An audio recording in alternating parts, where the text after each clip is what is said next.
சமூக அறிவியலில் அடுத்து நாம் தெரிந்து கொள்ள வேண்டிய இன்னொரு மிக முக்கியமான செய்தி, நம்முடைய சமூகத்தில் நாம் வசிக்கிற வீடுகளுக்கு அருகாமையில் வசிக்கிற அண்டை வீட்டுக்காரர்கள், பக்கத்து வீட்டுக்காரர்களை பற்றிய செய்திகள். ஏன்னா நம்ம பக்கத்தில் வாழக்கூடியவங்களுடைய நடவடிக்கைகளை பொறுத்து நம்முடைய வாழ்க்கையின் மகிழ்ச்சியும் துன்பமும் தீர்மானிக்கப்பட்டு விட வாய்ப்பு இருக்கிறது. அவங்க நல்லவங்களாக, நமக்கு அனுசரணையானவங்களாக அவங்க அமைஞ்சிட்டாங்கன்னா நமக்கு நம்முடைய வாழ்க்கை ஒரு சந்தோஷமாக இருக்கும். ஏன்னா எப்படியும் அவங்களோட தான் 24 மணி நேரமும் பக்கத்தில் தான் அவங்க இருக்க போகிறாங்க. நாம் போயிட்டு வர்ற வெளியில் தொழில் துறைக்கு அதுக்கு இதுக்குன்னு போயிட்டு வெளியில் வந்தாலும் கூட அவங்களுடைய வீடுகளில் இருக்கிற ஆட்களாக இருந்தாலும் கூட அப்போ அவர்களிடமிருந்து இருக்கிற அந்த தொடர்பு நல்ல முறையில் அனுசரணையாக இருந்தால் பீஸ்ஃபுல்லாக வாழ்க்கை சந்தோஷமாக போய்கிட்டு இருக்கும். அப்படி பக்கத்தில் வந்து இருக்கக்கூடியவங்க அவங்க மோசமானவங்களாக இருந்துட்டா, அவங்க நமக்கு இடைஞ்சல் செய்யக்கூடிய ஆட்களாக அல்லது நாம் செய்யக்கூடிய சின்ன சின்ன காரியங்களுக்கும் தடை போடக்கூடியவங்களாக, அதை பிரச்சனையாக்கக்கூடியவங்களாக, இப்படியாக அவங்க அமைஞ்சிட்டாங்கன்னா நம்ம வாழ்க்கை நாசமாக போயிடும். நம்ம அப்படி இருந்துட்டோம்னா அவங்க வாழ்க்கை நாசமாக போயிடும். எப்படி இருந்தாலும் யாராவது ஒருத்தர் அப்படி இருந்தாலும் கூட 2 பேருடைய நிம்மதியும் கெட்டு போகிறதுக்கான வாய்ப்பு அதிகம் இருக்கிறது. அப்போ அந்த சமூகத்தையே பாதிச்சிடும். எப்படி உறவுகளை வந்து ஒரு மனுஷனுடைய வாழ்க்கையில் ரொம்ப முக்கியமானதாக இருக்கிறதோ இரத்த பந்தங்கள், அது மாதிரி அண்டை வீட்டாருடைய உறவுகளும் கவனிக்கப்பட வேண்டிய மிக முக்கியமான ஒன்று. அதில் ஏற்படக்கூடிய பிழைகளினால், தவறுகளினால் மொத்த வாழ்க்கையுமே ஒரு பெரிய குழப்பமாகவும் பெரிய டென்ஷனாகவும் மாறி போய்விடும். அதனால் மார்க்கம் நமக்கு இந்த பக்கத்து வீட்டுக்காரங்களோட அனுசரணையாக நீங்கள் நடந்துக்குங்க, அவங்கள்ட்ட நீங்கள் எப்படி நடந்துக்கணும் என்பதற்குரிய வழிமுறைகளை நிறைய சொல்லி தருகிறது. அவங்க நம்மகிட்ட எப்படி நடந்துக்கணும் அப்படிங்கிறத விட நாம் எப்படி நடந்துக்கணும், பெரும்பாலும் நாம் முன்னுதாரணமாக நடக்க ஆரம்பிச்சிட்டோம்னா அவங்களும் கிட்டத்தட்ட அதுக்கு தகுந்த மாதிரியே மாறிடுவாங்க. நாம் முறைக்கிற ஆட்களாக இருந்தோம்னு சொன்னால் அவங்களும் ஒரு வகையில் முறைக்கிறவங்களாக மாறி போயிடுறாங்க. நாம் கனிவானவங்களாக நம்மளுடைய அப்ரோச் அமைஞ்சு போச்சுன்னா அவங்களும் அதுக்கு தகுந்த மாதிரி நம்மளிடத்தில் மாறிக்கொள்வதற்கான வாய்ப்பு அதிகம் இருக்கிறது. அப்போ இது சம்பந்தமாக மார்க்கம் நமக்கு நிறைய வழிமுறைகளை சொல்லித் தருகிறது. நாம் அறிந்து கொள்ள வேண்டிய சமூக அறிவியலில் அண்டை வீட்டார் குறித்த செய்திகளும் மிக முக்கியத்துவம் பெறுகிறது. எந்த அளவுக்கு அதில் நெருக்கமும் ஒரு நல்ல உறவும் பாராட்ட வேண்டும், அவங்களோட அந்நியுன்யமாக இருக்க வேண்டும் என்று சொன்னால் அதுக்கு ஒரு அற்புதமான நபிமொழி ஒன்று இருக்கிறது. அதைவிட அண்டை வீட்டாருடைய நெருக்கத்தை, உறவை பற்றி வேறு எதையும் சொல்ல தேவையில்லை. அவ்வளவு அருமையான ரொம்ப உறுதியான செய்தியை நபி ஸல்லல்லாஹு அலைஹி வஸல்லம் அவங்க நமக்கு சொல்கிறாங்க. எப்படி சொல்கிறாங்க? மாசால யூசினி ஜிப்ரீலு பில்ஜார், ஜிப்ரீல் அலைஹிஸ்ஸலாம் அவர்கள் என்னிடத்தில் பக்கத்து வீட்டுக்காரர்களை பற்றி அறிவுறுத்தி கொண்டே இருந்தார்கள். பக்கத்து வீட்டுக்காரங்கள்ட்ட இப்படி நடக்கணும் அப்படி நடக்கணும்னு சொல்லிவிட்டு என்கிட்ட சொல்லிக்கிட்டே இருந்தாங்க. மாசால இடைவிடாமல் செஞ்சுக்கிட்டே இருந்தாங்க அப்படின்னு சொல்கிறாங்க. சொல்லிட்டு அதை முடிக்கிறாங்க. எப்படி பாருங்கள், இடைவிடாமல் அறிவுரை சொல்லிக்கிட்டே இருந்தாங்க என்று சொல்வது கூட ஒரு சாதாரண வாக்கியம்தான். அடுத்து நபி ஸல்லல்லாஹு அலைஹி வஸல்லம் சொல்கிறாங்க, அவங்க சொல்லக்கூடிய அந்த அறிவுறுத்தல்களை திரும்ப திரும்ப வலியுறுத்துறதை பார்த்த உடனே நான் என்னத்துக்கு ஆளாயிட்டேன் அப்படின்னு கேட்டால், ஹத்தா லனன்து அன்னஹு சயுவர்ரிசுஹு, அவர் வந்து அவங்கள பக்கத்து வீட்டுக்காரங்களை நமக்கு வாரிசாக ஆக்கிடுவாங்களோ என்று நான் எண்ணுகிற அளவிற்கு, நம்ம இறந்துட்டோம்னா நம்ம சொத்துல அவங்களுக்கு பங்கு இருக்குது அப்படின்னு சொல்கிற அளவுக்கு அவங்கள வாரிசாகவே ஆக்கிடுவாங்களோ என்று நான் எண்ணும் அளவிற்கு ஜிப்ரீல் அலைஹிஸ்ஸலாம் பக்கத்து வீட்டுக்காரங்களை பற்றி என்னிடத்தில் வலியுறுத்தி கொண்டே இருந்தார்கள். அப்படின்னா எப்படிப்பட்ட உறவாக இருக்கணும் பாருங்கள். அப்போ நம்ம பிள்ளையை எப்படி பாதுகாப்போமோ, பிள்ளைங்கள்ட்ட எப்படி நடந்துக்குவோமோ, பிள்ளைங்களுடைய வளர்ச்சியை பார்த்து எப்படி சந்தோஷப்படுவோமோ, அவங்க தான் நமக்கு வாரிசாக வர்றாங்க. அப்போ அவங்கள வளரணும், அவங்க டெவலப் ஆகணும், அவங்க நல்ல பேரும் புகழும் எடுக்கணும், அவங்க நல்ல ஒரு இடத்துல வந்து உட்காரணும், இப்படிலாம் ஆசைப்படுவோம்ல. அந்த ஆசைப்படுற மாதிரி பக்கத்து வீட்டுக்காரங்களுக்கு நீங்கள் ஆசைப்படுங்கிற அர்த்தம் அதுக்குள்ளே இருக்கிறது. அவ்வளவு பெரிய கருத்துக்களை, நிறைய விஷயங்களை உள்ளடக்கிய ஒரு வரி செய்தியாக நபி ஸல்லல்லாஹு அலைஹி வஸல்லம் சொல்லிட்டாங்க. ஜிப்ரீல் அலைஹிஸ்ஸலாம் அவ்வளோ வலியுறுத்தி இருக்கிறாங்க. ஜிப்ரீல் அலைஹிஸ்ஸலாம் வலியுறுத்தினாங்கன்னா அவங்களாக வலியுறுத்தினாங்க, அவங்களுடைய சொந்த விருப்பத்தையே வந்து சொன்னாங்க. அல்லாஹ் அப்படி அவங்களுக்கு சொல்லி அனுப்பியிருக்கிறான், நீங்கள் போய் சொல்லுங்கள், திரும்ப திரும்ப சொல்லுங்கள்.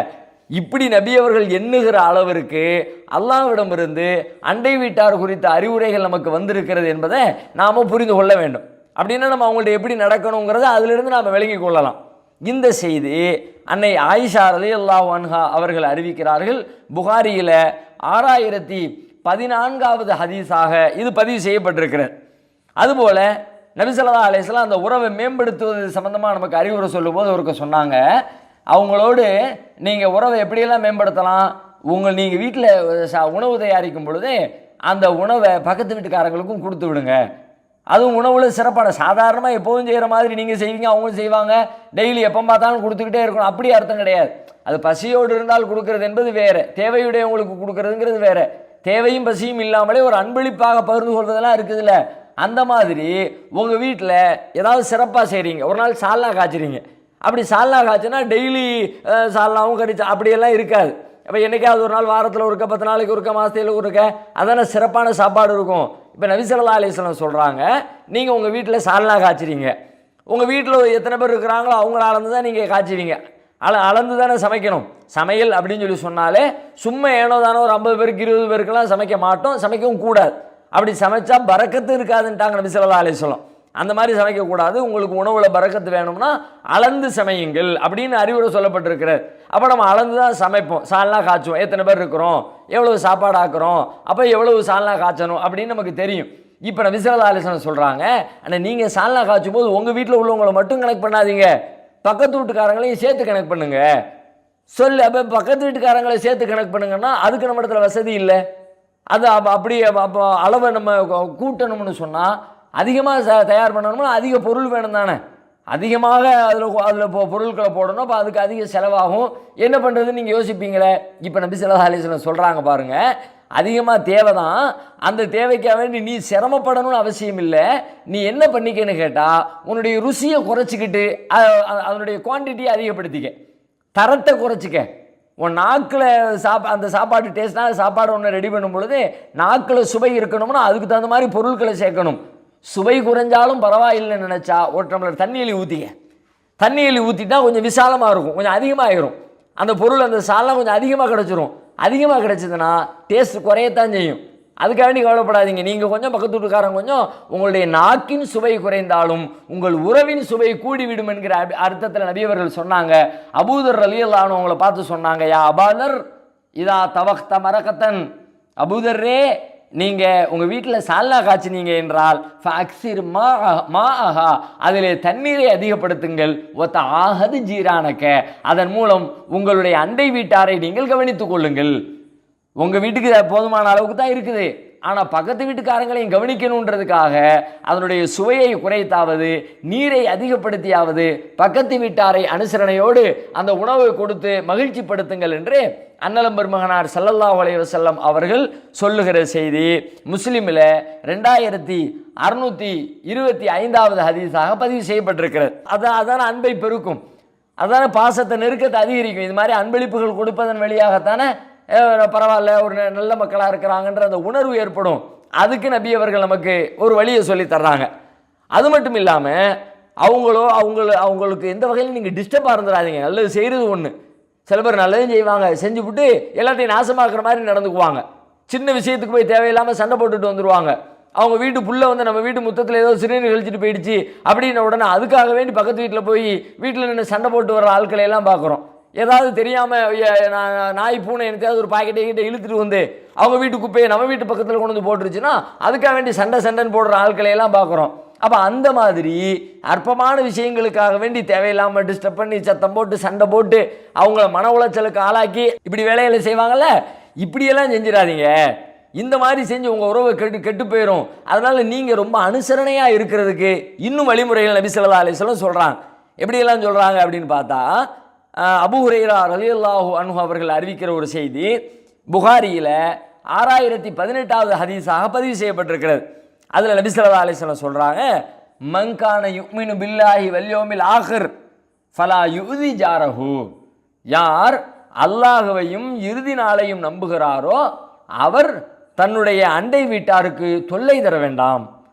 நீங்கள் இறை நம்பிக்கை உள்ளது உண்மைதானே, நீங்கள் இறை நம்பிக்கையாளர்னு சொன்னால் பக்கத்து வீட்டுக்காரங்களுக்கு என்னால் எந்த டிஸ்டர்பும் வரக்கூடாதுப்பா, என்னால் எந்த துன்பமும் வராது, அவங்களுடைய மன உளைச்சலை அவங்களுக்கு நான் ஏற்படுத்த மாட்டேன், வேறு எந்த கஷ்டத்தையும் நான் கொடுக்க மாட்டேன், என்னால் அவங்க நிம்மதியை பெறணுமே தவிர அமைதியை பெறணுமே தவிர ஒரு கட்டத்திலையும் என்னுடைய செயல்பாடுகளால் என்னுடைய பேச்சுக்களால் என்னுடைய நடவடிக்கைகளால் நான் அவங்க இடையூறை அனுபவிச்சிடக்கூடாது. இப்படி இருந்தால் தான் நீ நல்ல மூமின்கிறான். நல்ல இறை நம்பிக்கையாளனாக உறுதிமிக்க இறை நம்பிக்கையாளருடைய பட்டியலை நீங்கள் சேரணும்னா பக்கத்து வீட்டுக்காரங்களை டிஸ்டர்ப் பண்ணிடாதீங்க அப்போ நாம் இந்த ஈமான் உறுதி பெற வேண்டும் என்று விரும்புகிறவர்கள் ஈமானுடைய வெளிப்பாடு என்னன்னு கேட்டால் பக்கத்து வீட்டுக்காரங்களை அனுசரிக்கிறது தான் என்பதை நாம் புரிந்து கொள்ள வேண்டும். அது மட்டும் இல்லாமல் இன்னும் பாருங்கள், நிறைய செய்திகளை சொல்கிறாங்க. பக்கத்து வீட்டுக்காரங்களுக்கு இன்னும் ரொம்ப அழுத்தமான ஒரு விஷயத்தை சொல்கிறாங்க. வல்லாஹி லா யுமினு, ஒரு தடவை சொல்கிறாங்க, அல்லாஹ் மீது சத்தியமாக அவர் மூமின் இல்லை. கொஞ்ச நேரம் இடைவெளி விட்டு திரும்ப சொல்கிறாங்க, வல்லாஹி லா யுமினு, இறைவன் மீது அல்லாஹ் மீது சத்தியமாக அவர் மூமின் இல்லை, மூமினாக மாட்டார். மூன்றாவது தடவை திரும்பவும் சொல்கிறாங்க. அப்போ பக்கத்தில் உள்ளவங்க கேட்குறாங்க, அல்லாஹ்வுடைய தூதரே என்ன சொல்கிறீங்க, யாரை சொல்கிறீங்க, யார் மூமின் இல்லை, யார் மூமின் இல்லை? நம்மள்கிட்ட கேட்டால் நம்ம என்ன சொல்லுவோம்? யார் மூமின் இல்லை அப்படின்னா யார் அல்லாஹ்வை நம்பலையோ, யார் மறுமையை நம்பலையோ அவர் மூமின் இல்லைன்னு சொல்லுவோம். உண்மைதான், அவர் மூமின் கிடையாது தான். ஆனால் நபி அவர்கள் இங்கே சொல்லக்கூடிய செய்தி என்னன்னு பாருங்க, அல்லதி லா யமனு ஜாருஹு பவாயிகஹு, யார் தன்னுடைய அண்டை வீட்டாரிடமிருந்து நிம்மதி பெறவில்லையோ, அண்டை வீட்டாருடைய தொல்லையிலிருந்து யார் நிம்மதி பெறலையோ அவர் மூமினே கிடையாது. பக்கத்து வீட்டுக்காரன் இவருக்கு டிஸ்டர்ப் பண்ணாமல் இருக்கணும், அப்படிப்பட்ட பக்கத்து வீட்டுக்காரனா இரு, அப்படி இருந்தால் தான் நீ மூமின். இல்லைன்னா நீ மூமினே இல்லை, இறை நம்பிக்கையாளனே இல்லை. அப்படின்னா எவ்வளவு அழுத்தமான, எவ்வளவு கடுமையான செய்தியாக இது சொல்லப்பட்டிருக்கிறது. நாம் நம்ம வாழ்க்கையில் அதை கடைபிடிக்கிறோமா யோசிச்சு பார்க்கணும். கடைபிடிக்க தவறி இருந்தால் அதை கடைபிடிக்க துவங்க வேண்டும். அதை அந்த அந்த உறவுகளை பலப்படுத்தணும். ஏதோ ஒரு மனக்கசப்புகள் உண்டாயிருக்குதா, நம்மளாம் முன் போய் அதை சரி பண்ணி அதை பிரச்சனையெல்லாம் தீர்த்து கொண்டு மேற்கொண்டு நம்முடைய உறவுகளை பலப்படுத்துகிற வேலைகளை நாம் செய்தாக வேண்டும். ஏன்னு கேட்டால் அப்படிப்பட்டவர் மூமினே இல்லை என்று நபி அவர்கள் கடும் வாசகத்தை பயன்படுத்தி இருக்கிறாங்க. இந்த செய்தி அபூ ஹுரைரா ரலியல்லாஹு அன்ஹு அவர்கள் அறிவிக்கிறார்கள். புகாரியில் 6016வது ஹதீஸாக பதிவு செய்யப்பட்டிருக்கிறார். அப்போது நம்ம பக்கத்து வீட்டுக்காரங்க விஷயத்தில் நம்மளால் எந்த தொல்லையும் வரக்கூடாதுங்கிறது நம்ம கவனமாக இருக்கணும். ஒன்று. அடுத்து பாருங்கள், அவங்களுக்கான உரிமைகள், ரைட்ஸ் அதிகம் இருக்கிறது. அண்டை வீட்டான் என்றால் சும்மா பக்கத்தில் குடியிருக்கிறவனுக்குன்னு சில உரிமைகள் இருக்கிறது. அந்த உரிமைகள் கொடுத்து தான் ஆகணும். உதாரணமாக நம்ம வீட்டுக்கு பக்கத்து வீடு, நம்ம வீட்டை காலி பண்ணிட்டு போகலான்னு நினைக்கிறோம். இதை யாருக்காவது விற்றுருவோம், நம்ம வேறு இடத்துக்கு குடிபெயர்ந்துருவோம் அப்படின்னு விற்கிறதுக்கு ட்ரை பண்ணுறோம். அதுக்கு நாம் ஒரு அறிவிப்பு வெளியிடுறோம். அறிவிப்பு வெளியிட்டால் இந்த அறிவிப்பை பார்த்துட்டு பல பேர் கேட்பாங்க, வீடு கொடுங்க, எங்களுக்கு கொடுங்க அப்படின்னு. இப்போ அந்த அறிவிப்பை வெளியிடுறதுக்கு முன்னாடி முதல்ல நம்ம என்ன செய்யணும்னு கேட்டால், யார் நம்ம பக்கத்து வீட்டுக்காரங்களோ அவங்கள்ட்ட தான் நம்ம கேட்கணும், அவங்கள்ட்ட தான் விற்கணும். அது விற்பதற்கு அதிக தகுதி படைச்சவங்க அவங்க தான். ஏன்? அவங்க தான் பக்கத்து வீட்டில் குடியிருக்கிறாங்க, அவங்களுக்கு அந்த ரைட்ஸ் இருக்கிறது. ஏன்னா அவங்களுக்கு கொடுத்தா அதை நீண்ட காலமாக அவங்க குடியிருந்துக்கிட்டு இருக்கிறாங்க, அந்த வீட்டை விரிவுபடுத்தலாம், தங்களுடைய தேவைகளுக்கு இன்னும் பல வகைகளில் பயன்படுத்தி கொள்ளலாம். யாராவது புதுசாக ஒரு ஆள் அதை ஆக்கிரமித்து டிஸ்டர்ப் பண்ணுற வேலைகள்லாம் இல்லாமல் போயிடலாம். அப்படின்னா பக்கத்து வீட்டுக்காரங்கள்ட்ட தான் முதல்ல கேட்கணும்னு மார்க்கம் சொல்லுகிறது. அவங்கள்ட்ட சொல்லி, அவங்க தேவையுடையவங்களாக இருந்தால் அவங்களுக்கு சலுகை காட்டி, கொஞ்சம் டைம் கொடுத்து, எப்படியெல்லாம் அவங்களுக்கு அதை கொடுக்க வாய்ப்பு இருக்கிறதோ அதையெல்லாம் பயன்படுத்தி செஞ்சு பார்க்கணும். அதுக்கான வாய்ப்பு இல்லை, அவங்களால வாங்க முடியாது, அல்லது வாங்குகிற கெப்பாசிட்டி அவங்களுக்கு இல்லை, வாங்குகிற திட்டம் அவங்களுக்கு இல்லை என்றெல்லாம் ஒரு சூழல் அவங்களுக்கு உண்டாயிடுச்சுன்னா அப்போ வேற ஆட்களுக்கு போகிறது தப்பு கிடையாது. முதல்ல முன்னுரிமை யாருக்கு அப்படின்னு கேட்டால் பக்கத்து வீட்டுக்காரங்களுக்கு தான் நாம் அந்த வீட்டை கொடுக்க வேண்டும். இது மார்க்கத்தில் நபி ஸல்லல்லாஹு அலைஹி வஸல்லம் ஒரு கட்டளையாகவே நமக்கு பிறப்பிச்சிருக்கிறாங்க. எப்படி அப்படின்னு பார்த்தா, நீங்கள் பாருங்கள், புகாரியில் 2258வது ஹதீஸாக பதிவு செய்யப்பட்டிருக்கிறது. அம்ர் இப்னு ஷரீத் அவர்கள் அறிவிக்கிற இந்த செய்தி. அதில் என்ன வருது? ஒரு சஹாபி சஅத் பின் அபி வக்காஸ் ரலியல்லாஹு அன்ஹு, அவங்க வீட்டுக்கு பக்கத்து வீட்டில் ஒரு சஹாபி. அவங்க என்ன பண்ணுறாங்க, தன்னுடைய இடத்தை தான் இருக்கிற பகுதியை வித்துடலான்னு முடிவுக்கு வர்றாங்க. சஅத் ரலியல்லாஹு அன்ஹு அவங்கள்ட்ட சொல்கிறாங்க, இந்த மாதிரி வீட்டை வாங்கிக்கோங்க. இல்லை அதெல்லாம் வாங்க முடியாது, தேவையில்லைங்கிறாங்க. இல்லை வாங்கிக்கோங்க, நான் விற்கத்தானே போகிறேன், வாங்கிக்கோங்க. அப்போ அவங்க சொல்கிறாங்க, நான் வாங்குறதா இருந்தால் நான் 4000 காசு தர்றேன், 4000 வெள்ளி காசு தர்றேன், அதுக்கு வேணால் தர்றேன், உங்கள் வீட்டை தந்துருங்க அப்படின்னு. இவங்க ஆல்ரெடி அந்த வீடு எவ்வளோ பெருமானம் உள்ளதுன்னு கேட்டால், ஆல்ரெடி இன்னொருத்தர் கேட்டுட்டு போயிட்டாரு 5000 வெள்ளி காசுக்கு. 5000 வெள்ளி காசை நான் தர்றேன்னு சொல்லிட்டு போயிட்டாரு. ஆனாலும் இவர் பக்கத்து வீட்டுக்காரர் சொல்கிறாரு, நான் வாங்கிக்கிறேன், எனக்கு 4000க்கு கொடுங்கிறார். இப்போ பாருங்கள், அந்த செய்தியை பாருங்கள். அந்த சஹாபி சொல்கிறாங்க, லவ்லா அன்னி சமிஅத்துன் நபிய ஸல்லல்லாஹு அலைஹி வஸல்லம் யகூல் அல் ஜாரு அஹக்கு பி ஸகபிஹி, நபி ஸல்லல்லாஹு அலைஹி வஸல்லம் அவர்கள் சொன்னதை நான் கேட்டிருக்காவிட்டால். என்ன சொன்னதை? அல் ஜாரு அஹக்கு, பக்கத்து வீட்டார் அண்டை வீட்டார் தான் அதிக உரிமை படைத்தவர்கள் என்று நபியவர்கள் சொன்ன செய்தியை நான் கேட்டிருக்காவிட்டால் மா அஅதைதுகஹா பி அர்பஅத்தி ஆலாஃபின் வ அன உஅதா பிஹா 500 தீனாரின் 500 தீனார்களுக்கு கேட்கப்பட்ட பிறகும் கூட 400 தீனாருக்கு உங்களுக்கு கொடுப்பதற்கு நான் முன் வர மாட்டேன்.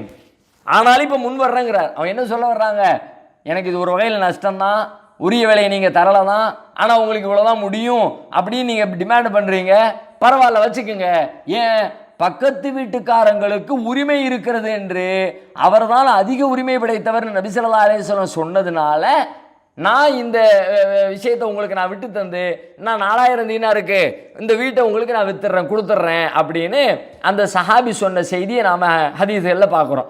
அப்போ இதுலேருந்து என்ன விளங்குது பாருங்க, எவ்வளோ முக்கியம்னு விளங்குது. பக்கத்து வீட்டுக்காரங்களுடைய உரிமையை நம்ம எவ்வளோ பேணணும்.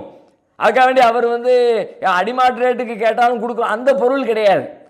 10 லட்ச ரூபா பெருமானம் உள்ள ஒரு இடத்தை அவர் 1 லட்ச ரூபாய்க்கு கொடுன்னு கேட்பாரு. வேற என்ன பண்ணுறது? பக்கத்து வீட்டுக்காரர் கேட்டார், கொடுத்து தான் ஆகணும். அப்படி மார்க்கம் கட்டாயம் பண்ணலை. நியாயமான ஒரு விலையை கேட்டால் அதுக்கு உங்களால் முடிஞ்சால் நீங்கள் அனுசரணையாக போங்க, கொஞ்சம் விட்டு கொடுங்க. எனக்கு 5ங்கிற இடத்துல 5 முடியாதுங்க, 4 தான் முடியும்.